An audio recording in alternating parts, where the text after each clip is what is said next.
जय गुरु जी। शुक्राना गुरु जी। जय गुरु जी। संगत जी, मैं संदीप फरीदकोट पंजाब से आज एक बार फिर आपके और गुरु जी के चरणों में हाजिर हुआ हूँ अपना एक और शुक्राना सत्संग लेकर। इससे पहले मेरे जितने भी शुक्राना सत्संग शेयर हुए हैं वो सब सागर अंकल जी के माध्यम से ही शेयर हुए हैं, जिसके लिए मैं सागर अंकल जी का दिल से धन्यवाद करता हूँ और उम्मीद करता हूँ कि सागर अंकल जी मेरा ये शुक्राना सत्संग भी जल्दी ही शेयर कर देंगे। मैं गुरु जी से अरदास करता हूँ कि वो सागर अंकल जी और उनकी पूरी फैमिली पर हमेशा अपना ब्लेसिंग भरा हाथ रखें। जय गुरु जी। शुक्राना गुरु जी। सबसे पहले तो मैं गुरु जी से और गुरु जी की प्यारी संगत से क्षमा चाहता हूँ। प्लीज़ मुझे माफ़ कर देना, क्योंकि इस बार शुक्राना सत्संग बहुत लेट हो गया। पता नहीं संगत जी क्या बात थी, ऐसा लगता था कि जैसे किसी ज़बरदस्त नेगेटिविटी ने मुझे जकड़ा हुआ है, जो मुझे शुक्राना सत्संग लिखने नहीं दे रही थी। घर वाले भी रोज़ कहते थे कि शुक्राना सत्संग लिखो, और गुरु जी के भी रोज़ मैसेज आते थे कि बेटा शुक्राना सत्संग कर, लेकिन फिर भी शुक्राना सत्संग लिखने के लिए अंदर से मन ही नहीं कर रहा था। आज उस नेगेटिविटी से लड़कर ये शुक्राना सत्संग लिख रहा हूँ। आज फैसला कर लिया था कि कुछ भी हो जाए, आज शुक्राना सत्संग लिखना ही है। गुरु जी से अरदास की कि गुरु जी आज शुक्राना सत्संग जरूर लिखवा देना, जो लिखवाना है आपने ही लिखवाना है। जय गुरु जी। शुक्राना गुरु जी। तो संगत जी, शुक्राना सत्संग शुरू करने से पहले गुरु जी का मंत्र जाप करते हैं। ओम नमः शिवाय, शिव जी सदा सहाय। ओम नमः शिवाय, गुरु जी सदा सहाय। ओम नमः शिवाय, शिव जी सदा सहाय। ओम नमः शिवाय, गुरु जी सदा सहाय। तो संगत जी, अगर हम शुक्राना सत्संग की बात के बारे में बात करें तो शुक्राना सत्संग तो हर पल का है, पल पल का है। जब हम सुबह उठते हैं तो उसका भी शुक्राना है, क्योंकि बहुत से लोग हैं जो रात को सोते तो हैं लेकिन सुबह उठते नहीं।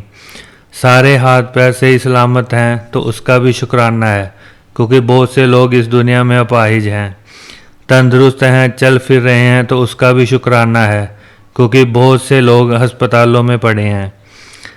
अच्छा खा पी रहे हैं, अच्छा पहन रहे हैं तो उसका भी शुक्राना है, क्योंकि बहुत से लोग हैं जो रात को भूखे सोते हैं और बहुत से लोग जिनके तन पर कपड़े नहीं हैं।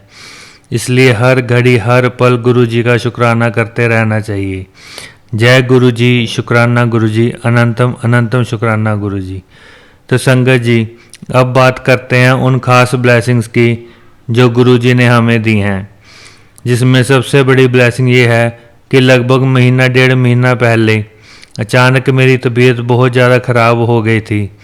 मैं अपने दोस्त की दुकान पर बैठा था, हम बातें कर रहे थे कि अचानक मुझे सांस आनी बंद हो गई। मेरा दम घुटने लगा। मैं पूरे ज़ोर से सांस लेने की कोशिश कर रहा था, लेकिन मुझे सांस नहीं आ रही थी। वहाँ बैठे सब लोग मेरी हालत देखकर बहुत घबरा गए थे। एक जल्दी से मेरे पैर मलने लगा और दूसरा मेरे हाथ मलने लगा। मेरी आंखें धीरे धीरे बंद हो रही थी। मुझे लग रहा था कि शायद ये मेरा आखिरी दिन है। मेरी 90% आंखें बंद हो चुकी थी। बिल्कुल लास्ट मोमेंट पर मुझे सांस वापस आना स्टार्ट हो गई। मुझे थोड़ा सा रिलैक्स फील हुआ। फिर मुझे फटाफट उठाकर डॉक्टर के पास ले गए। वहाँ शाम तक मैं ठीक हो गया और डॉक्टर ने मुझे कुछ दिन की मेडिसिन देकर घर भेज दिया। अगले दिन सुबह मेरे एक दोस्त का फ़ोन आया, वो भी गुरुजी की संगत है। उसने मुझे बताया कि उसके घर के बाहर एक कबूतर मरा पड़ा है। इसका क्या मतलब है, क्योंकि मेरे साथ तो ऐसा कोई वाक़या हुआ नहीं जिसके लिए गुरुजी मुझे मरा हुआ कबूतर दिखाएं। तो मैंने उससे कहा कि ऐसा वाक़या तेरे साथ नहीं बल्कि मेरे साथ हुआ था कल। ये मरे हुए कबूतर का मैसेज गुरुजी ने मेरे तक पहुंचाना था। मैं समझ गया था कि जो कष्ट मुझ पर आया था वो उस कबूतर के जरिए गुरुजी ने खुद पर ले लिया और मुझे बचा लिया। तो देखा संगत जी, कैसे गुरुजी हमारे इतने बड़े कष्ट खुद पर लेकर हमें बचा लेते हैं। गुरुजी ने मुझे ये जो न्यू लाइफ ब्लेस की है, इसके लिए तो मैं अपनी आखिरी सांस तक भी गुरु जी का शुक्राना करूं तो वो भी कम है। जय गुरु जी, शुक्राना गुरु जी, अनंतम अनंतम शुक्राना गुरु जी। और संगत जी, इसके अलावा जो दूसरी ब्लेसिंग है वो ये है कि गुरु जी ने हमें गाड़ी ब्लेस की है। फ़िलहाल सेकंड हैंड है बट बहुत साफ़ और अच्छी कंडीशन की है। और संगत जी, ये गाड़ी गुरु जी ने हमें 31 मई वाले दिन ब्लेस की, गुरु जी की महासमाधि वाले दिन। और अगले ही दिन 1 जून को पहला संडे था, तो गुरु जी ने अगले ही दिन उसी गाड़ी पर हमें डुगरी मंदिर बुलाया। इसके लिए भी गुरु जी का अनंतम अनंतम शुक्राना। जय गुरु जी, शुक्राना गुरु जी। बाकी जब मैं रोज़ काम पर जाता हूँ तो रास्ते में मुझे 77 777 786 वाइट कबूतर और बटरफ्लाई की ब्लेसिंग तो रोज़ मिलती हैं, जिसके लिए मैं रोज़ दिल से गुरु जी का शुक्राना करता हूँ। जय गुरु जी, शुक्राना गुरु जी। और संगत जी, एक और बहुत बड़ी कृपा की गुरु जी ने मुझ पर, और वो ये है कि गुरु जी के जो पावन वचन हैं, जो गुरु जी ने खुद अपनी संगत से कहे थे जब गुरु जी खुद फिजिकल फॉर्म में थे, वो पावन वचन गुरु जी ने मुझसे बुलवाकर संगत तक पहुंचाने की सेवा बख्शी, जो मेरे लिए बहुत बड़ी बात थी। ये मेरी खुशकिस्मती है कि गुरु जी ने मुझे इसके लिए चुना।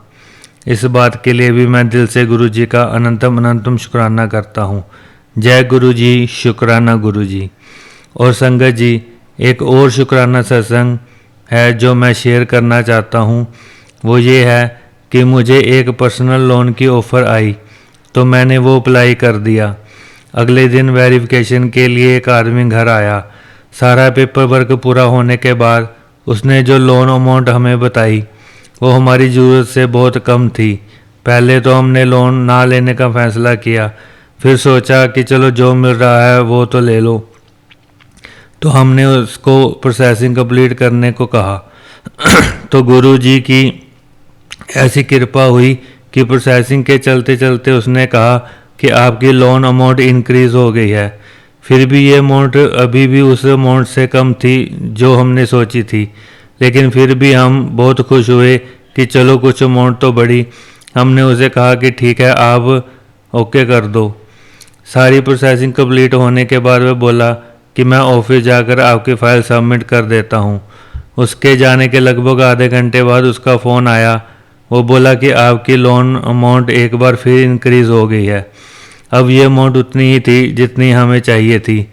ये देखकर हम बहुत हैरान थे कि एक ही दिन में 2 बार लिमिट कैसे इंक्रीज़ हो सकती है। उसने भी कहा कि ऐसा पहली बार हुआ है कि एक ही दिन में 2 बार लिमिट इंक्रीज़ हुई, लेकिन हम समझ गए थे कि ये हमारे गुरुजी की ही कृपा से हुआ है। अब सब कुछ कंप्लीट हो गया था, लेकिन उसने कहा कि बस अब एक लास्ट वेरिफिकेशन है। अब आपको 3 फ़ोन आएंगे, एक आपको और 2 आपके दोस्तों को। आपकी वेरिफिकेशन आपके दोस्तों से भी की जाएगी, उनसे आपके बारे में पूछा जाएगा। अगर तुम्हारी और तुम्हारे दोस्तों की बातें सेम हुई तो आपका लोन अप्रूव हो जाएगा। उसने मेरे 2 दोस्तों के नंबर मुझसे ले लिए। अब इस बात से हम थोड़ा डर गए कि अगर बातें मैच ना हुई तो लोन नहीं मिलेगा। मैंने गुरुजी से अरदास की कि गुरुजी प्लीज़ ये लोन हमें दिलवा देना, कोई गड़बड़ ना होने देना।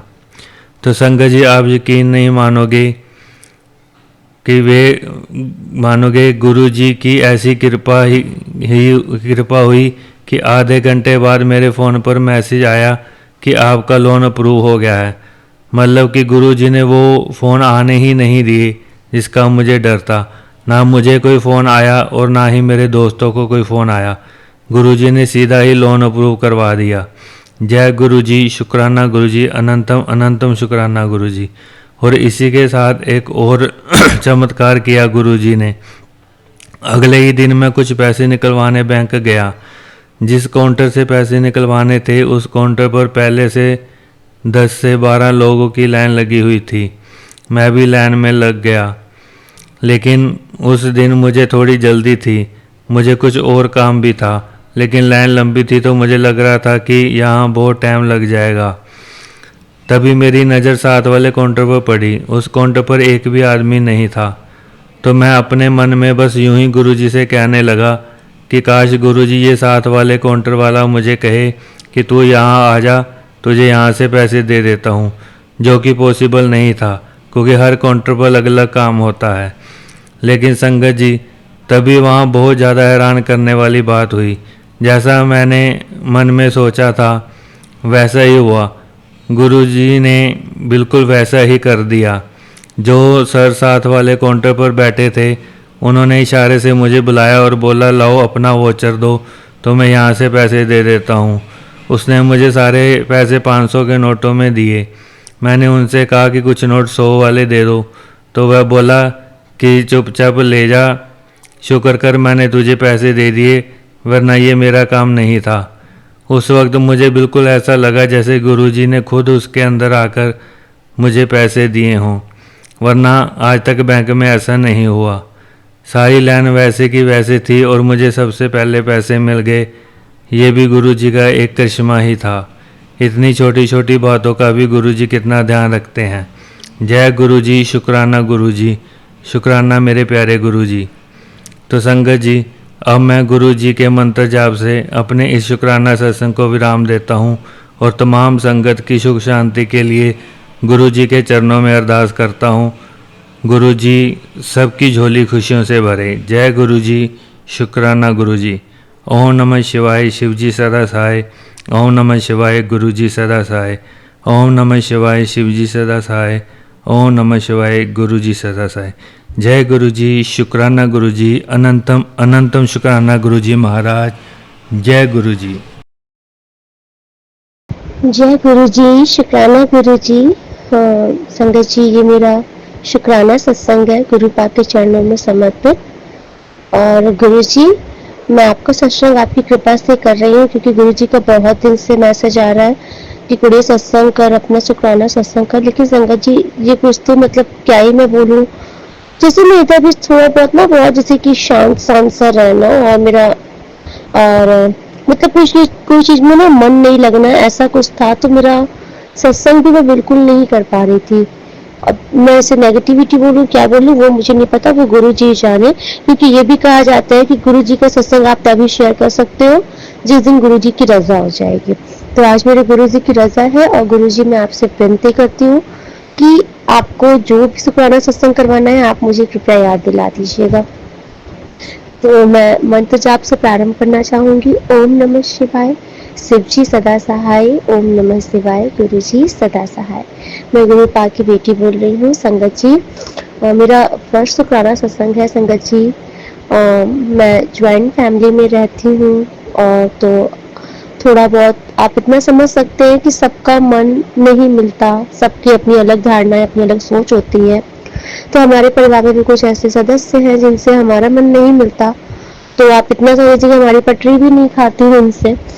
तो संगत जी, हुआ यूं कि जब ये हमारा नया घर बन रहा था तो हमने अपने सास ससुर जी से बोला था कि आप तो देखिए आपकी 2 संतान है, तो आप उस अकॉर्डिंग अपना घर बनाइए। क्योंकि ऐसा होता है ना कि आपस में बहुत दिन तक लोगों की पटरी नहीं खाती, तो वो अपने गृहस्थी में खुश रहे, हम अपने गृहस्थी में खुश रहे। तो संगत जी, ऐसा जब मैंने बोला तो उस टाइम पर मेरी बात किसी ने भी नहीं सुनी, सबने अवॉइड की और करोड़ों रुपए मकान में लगा, लेकिन बनाया सिर्फ 1 फ्लोर ही गया। नीचे का जो ग्राउंड फ्लोर था वहां पर वो तो पूरा वहां पर बेसमेंट तैयार कर दिए, एक पूरा गोडाउन सा तैयार कर दिया गया कि सामान रखा जाएगा। क्योंकि हमारे जेठ अंकल जी का बिजनेस था उस टाइम पर, तो उनके लिए था कि सामान रखा जाएगा और मतलब बिजनेस के पर्पज से। और फिर फर्स्ट फ्लोर जो बना था उसमें सबको एक एक रूम दिया गया और फर्स्ट फ्लोर को पूरा डेकोरेशन में काफी पैसे लगा दिए गए। तो फिर संगत जी, हम तब जयपुर में रहते थे, मेरे हस्बैंड अंकल, हम लोग किराए पे रहते थे जयपुर में। जब नया मकान हुआ फिर मेरा फिर भी आने का मन तो नहीं था, लेकिन उस टाइम पर हमारे हस्बैंड अंकल को कोविड हो गया था, तो जिसकी वजह से मुझे आना पड़ा और फिर यहाँ पर ही शिफ्ट होना पड़ा, फैमिली में ही एडजस्ट करना पड़ा। लेकिन हुआ क्या कि जैसे जैसे टाइम बीत रहा था तो वैसे वैसे मनमुटाव बढ़ता ही जा रहा था। फिर अभी हुआ कुछ दिन के बाद फिर हमारी सास ने बोला कि जब आप घर का जब पापा की मतलब पापा हमारे जॉब करते हैं, जॉब करते थे सॉरी, तो ये हुआ कि जब पापा की रिटायरमेंट हो जाएगी तब तक, क्योंकि मैंने अपनी सास आंटी से बोला था कि देखिए मैं नहीं रह पा रही हूँ, मेरा स्वभाव नहीं है और मुझे मतलब षड्यंत्र खेलने आता नहीं है, तो मुझे तो शांति चाहिए। आप मैंने उनसे बोला कि आप मुझे नीचे का फ्लोर दे दीजिए, आप लोग ऊपर के फ्लोर में रहिए, मुझे नीचे का फ्लोर दे दीजिए। तो फिर उस टाइम पर मेरी सास आंटी ने बोला कि चलो ठीक है, नीचे जहाँ किराएदार रहते हैं हम उनको खाली करवा करके आपको दे देते हैं। तो फिर मैं मान गई, मैंने कहा ठीक है मुझे शांति चाहिए, आप मुझे कहीं पर भी दे दो। तो फिर लेकिन फिर हमारी सास आंटी ने बोला कि नहीं आप 1 साल वेट कर लो, 1 साल के बाद पापा की रिटायरमेंट है, पापा की रिटायरमेंट तक बस वेट कर लो और फिर हम आपको नीचे का पूरा फ्लोर ही दे देंगे, किराएदार वाला जितना कमरा मतलब वो है जो गोडाउन का एरिया पूरा आपको पूरा फ्लोर दे देंगे आपको।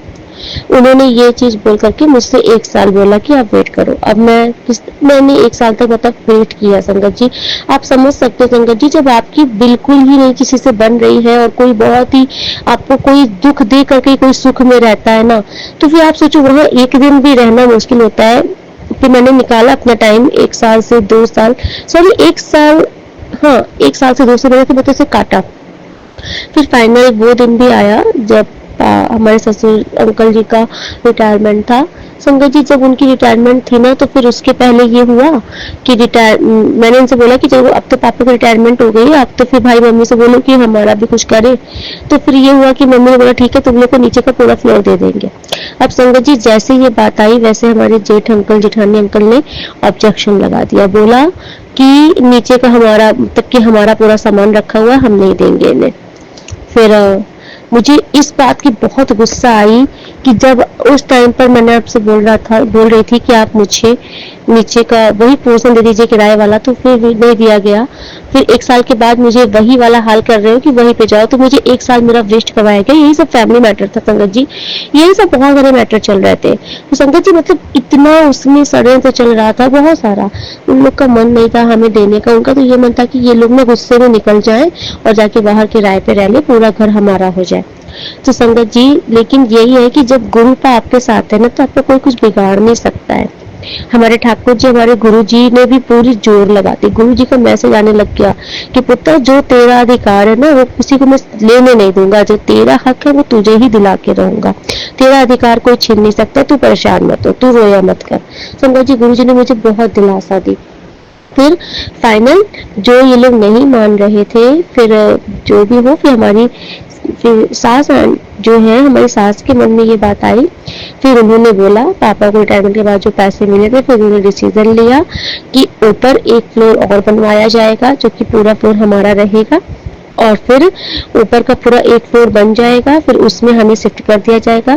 और जो सबसे नीचे का बेसमेंट है उसमें फिर दोनों भाइयों का आधा आधा रहेगा, क्योंकि जेठ अंकल का यही बोलना था कि ये लोग अपना पहले ऊपर का एक फ्लोर बनवाएं, तब हम नीचे के आधा देंगे, वरना इनको कुछ नहीं देंगे। और फिर संगत जी अभी हमारे हस्बैंड ने मतलब कि स्टार्ट किया है कमाना, सब कुछ चीजें ठीक है, लेकिन पापा ने उन लोग में काफी पैसे लगाए थे, तो हमारा ये था कि हमारे में भी हेल्प की जाए। हम लोग ने अपने से बिजनेस अपने स्टार्ट किया, अपनी सारी चीजें अपने खुद से स्टार्ट की, जबकि जो हमारे जेठ अंकल जी हैं, ससुर अंकल ने ससुर जी के बल पर ही वो अपना पूरा जीवन जिए हैं, उन्हीं के बल पर वो बने हैं, लेकिन हम लोगों को कुछ नहीं हेल्प देने दी गई ससुर जी की।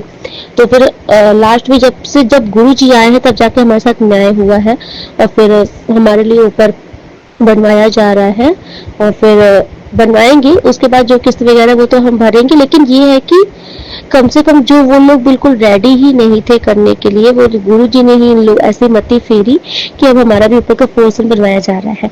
जी मेरा बहुत शुक्राना सत्संग है गुरु जी के लिए, thank you so much Guru जी, क्योंकि अपनी बेटी का दुख आपने समझा गुरु जी, और गुरु जी जानते हैं कि उनकी बेटी बिल्कुल भी ऐसे पंचायतों में रहना नहीं चाहती, क्योंकि संगत जी हमारा अपना एक लक्ष्य है अपने जीवन का, हमें अपने जीवन में कुछ करना है, ये सब लड़ाई झगड़ों में बचकर अपना लाइफ स्पॉइल नहीं करनी है।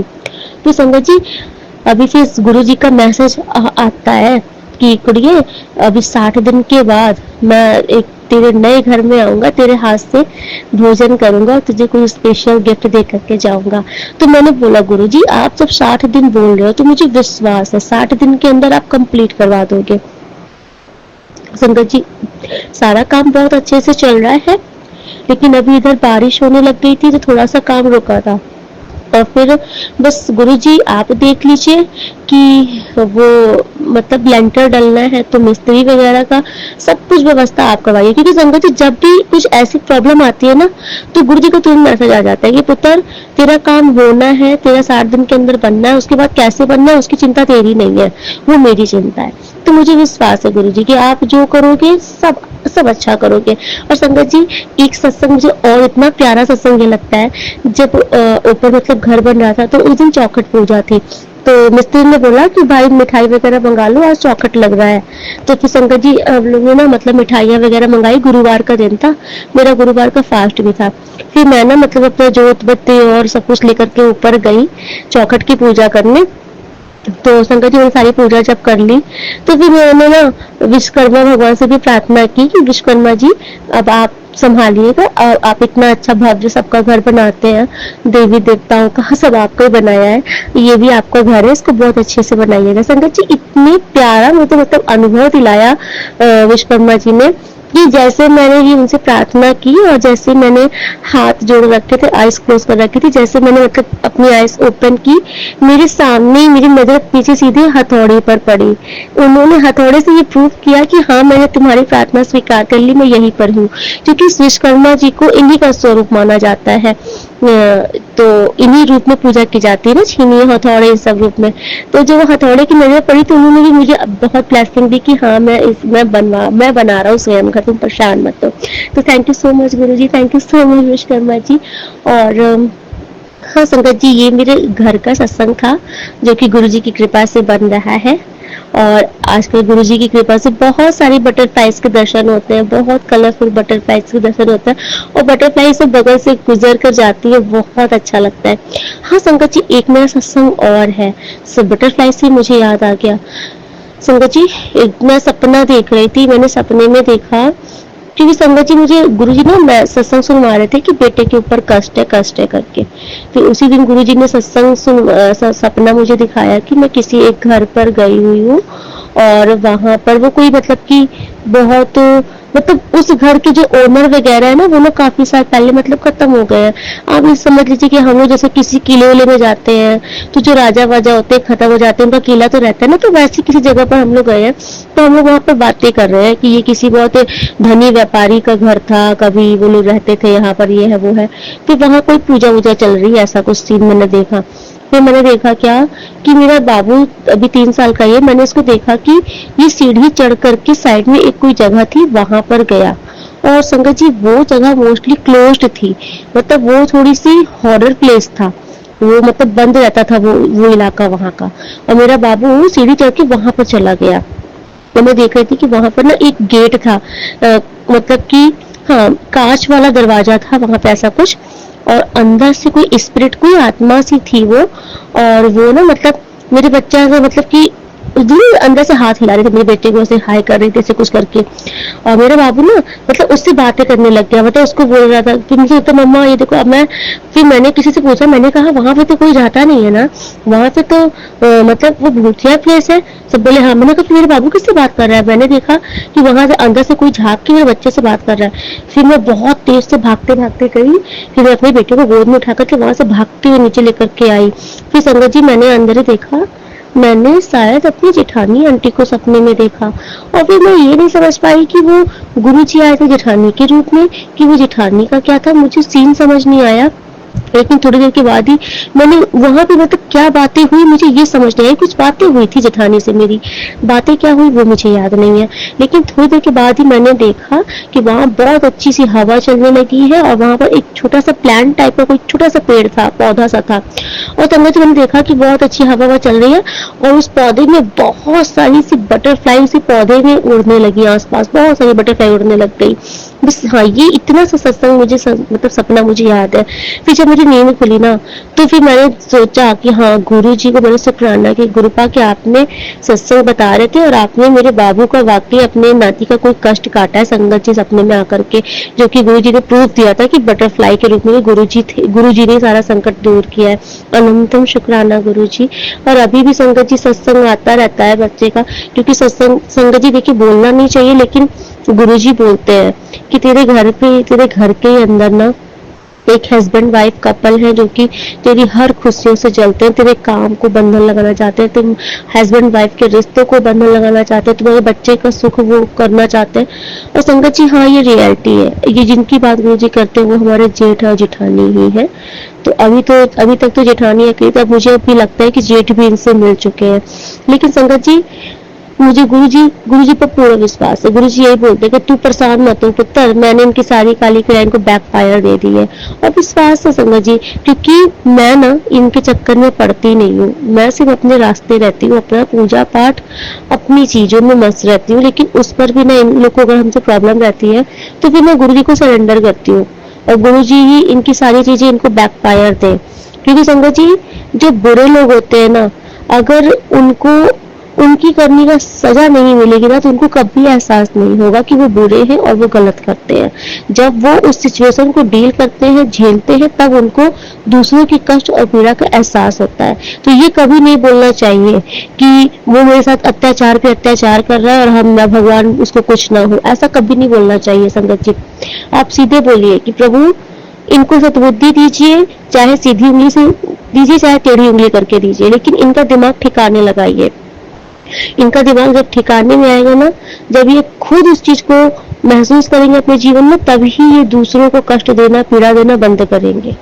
और हम लोग की बहुत बड़ी भूल होती है, हम लोग क्षमा करा करा करके अपने ही जीवन में काल पैदा करते हैं। क्योंकि आप उनको क्षमा कराते हो, उनकी आप सच्चे हो ना, आप डिवाइन सोल हो। तो अगर आप किसी के लिए क्षमा मांग लेते हो ना, तो भी उसकी गलतियां क्षमा की जाती है। लेकिन होता क्या है कि उसकी गलतियों की सजा फिर आप ही को दी जाती है। आप क्या सोचते हो कि अगर आपने किसी के लिए माफी मांग ली तो क्या वो इंसान उस इंसान के पापों को घड़ा माफ कर दिया? क्या नहीं, आपने उसके लिए माफी मांगी है तो उसके पापों का घड़ा आपने अपने ऊपर लिया है, तो वो तो बलि हो गया, लेकिन फिर आपको लेके उसे झेलना पड़ेगा। इसलिए कभी ये मत बोला कीजिए कि भगवान उसे माफ कर दो, हम किसी का अनभला नहीं सोचते, हम किसी के बारे में बुरा नहीं करते। अरे आप अनभला मत सोचिए, बुरा करिए, लेकिन आप अपने जुबान से ये भी मत बोलिए कि उसको माफ कर दो, कभी मत बोलना संगत जी। मैं इसलिए नहीं कह रही कि आप बहुत अच्छे हो, आप ऐसा सोचते हो वैसा सोचते हो, नहीं। जिस दिन आप ये बोल देते हो ना कि संगत भगवान उसको माफ कर दो, उसको कुछ मत करना, तो भगवान को देखो उसने वो जो कर्म बो दिया है उसे काटना ही पड़ेगा। लेकिन अगर आपने बोल बोल करके उसके कर्म को माफ करवाया तो वो कर्म लौटकर आपके ऊपर आएगा। इसलिए आप सीधे बोला कीजिए कि संगत भगवान जी, गुरु जी, मुझे नहीं पता, ये जो कर रहे हैं आप देखिए, आप इनको सद्बुद्धि दीजिए, अब आप इनकी अकल ठिकाने लगाइए। अब वो आप जानिए आपको कैसे ठिकाने लगानी है, अब वो गुरुजी के ऊपर है, गुरुजी उसको कैसे माध्यम से सही करते हैं, गुरुजी का अपना अलग तरीका है। हम फिर उसमें ये नहीं बोल सकते कि इनको दंड दीजिए, इनको लाठी दीजिए, ये सब मत बोलिए। सीधे बोलिए गुरुजी आप देखिए, आपको जैसे समझ में आए आप इनको सुधारिए, लेकिन हमारा पीछा छोड़ देंगे क्योंकि हम इनका बुरा नहीं सोच रहे। आप बस इतना बोलिए, आप ये कभी मत बोलिए कि हम इसके लिए गलत नहीं सोचते तो इनको माफ कर दीजिए। माफी किसी भी अपराधी के लिए, अगर आप सोच लीजिए संगत जी, अगर कोई जो इंसान चोरी करता है और गंदे कर्म करता है, अगर पुलिस भी उनको माफ करती जाए तो फिर वो अपराधी क्या अपराध प्रवृत्ति से छूट जाएगा कि वो और अपराध करने लग जाएगा? तो ऐसे ही ये अपराधी ही है, लेकिन वो मानसिक प्रवृत्ति के अपराधी है।